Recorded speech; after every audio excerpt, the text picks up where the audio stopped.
పడే కొద్దీ పార్టీల హడావిడి ఎక్కువవుతుండగా మరో గ్యాంగ్ కూడా బిజీగా గడుపుతోంది. అదే సత్తా Bazar gang.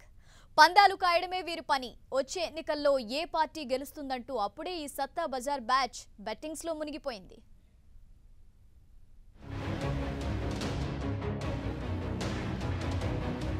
Mumbai satta market gang bettings కి ప్రసిద్ధి. మట్కా బీటింగ్ పై పందాలు కాసే వీరు ఇప్పుడు పార్లమెంట్ ఎన్నికలపై దృష్టి పెట్టారు. అటు యూపీఏ ఇటు ఎన్డీఏ ప్రచారంలో మునిగిపోగా ఈ రెండు కూటములలో ఎవరు గెలుస్తారనే విషయంపై సట్టా బజార్ పందాలు కాయడం ప్రారంభమైంది. అయితే ఇక్కడి బెట్టింగ్ గ్యాంగ్స్ లో ఎక్కువ శాతం తిరిగి ఎన్డీఏనే అధికారం చేపడుతుందని చెప్తూ ఉండడం విశేషం.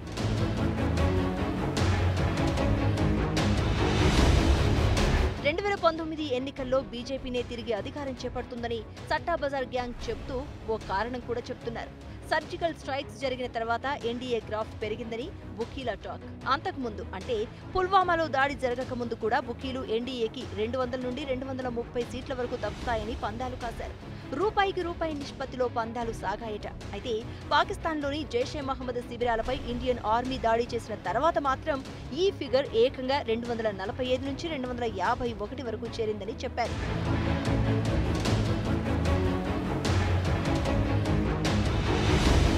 ఇదే కాంగ్రెస్ 200 సీట్లు అంతకంటే ఎక్కువ గెలిస్తే మాత్రం పందాల రేషియో 7:1లో సాగాయట. అంటే కాంగ్రెస్ కి 200 సీట్లు వస్తాయని కాసి గెలిచిన వారికి ₹1కి ₹7 ఇస్తారు. అంటే కాంగ్రెస్ గెలుస్తుందనే నమ్మకం బుకీలకు బాగా తక్కువ స్థాయిలో ఉందని తెలుస్తోంది. ఇది సర్జికల్ స్ట్రైక్స్ జరిగిన తర్వాత మరీ దారుణంగా పడిపోయింది.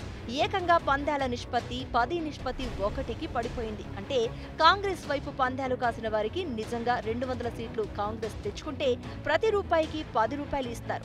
7 దశల పోలింగ్ ముగిసి మే 23న వచ్చే ఫలితాల వరకు ఈ సట్టా మార్కెట్ కంటిన్యూ అవుతూనే ఉంటుంది.